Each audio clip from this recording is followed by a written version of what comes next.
మాజీ మంత్రి BRS MLA Harish రావును పోలీసులు అదుపులోకి తీసుకోవడం పట్ల మాజీ ఎంపీపీ బాలకృష్ణ మండిపడ్డారు.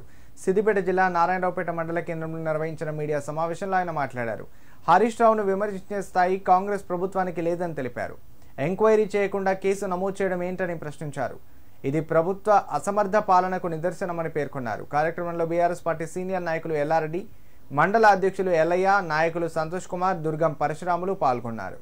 మాజీ మంత్రి వర్యులు హరీష్ రావు గారిని అరెస్టు చేయడం ఈ కాంగ్రెస్ ప్రభుత్వం చేస్తున్నటువంటి దమనకాండ సరి అయినది కాదు. ప్రతిపక్షంలో ఉన్నప్పుడు ప్రశ్నించే గొంతు ప్రతిపక్ష నాయకులకు ఆ బాధ్యత ఉంది.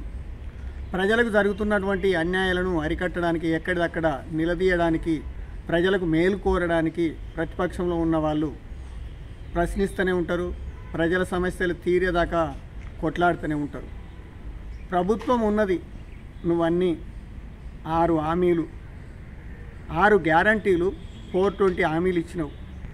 నీ ఇచ్చినటువంటి హామీలల్లా ఇదొక్క హామీ పూర్తి స్థాయిలో ప్రజలు సంతృప్తిగా ఉన్నారనేటువంటి, తృప్తి చెందిరనేటువంటిది ఏదన్నా ఒక హామీ ఉన్నదంటే దాన్ని మీరు మీ గుండె మీద చేసుకొని చెప్పురు. ప్రజలలో ఏ ఒక్కటి కూడా హామీ జరిగిందనేటువంటిది దాఖలాలు లేవు.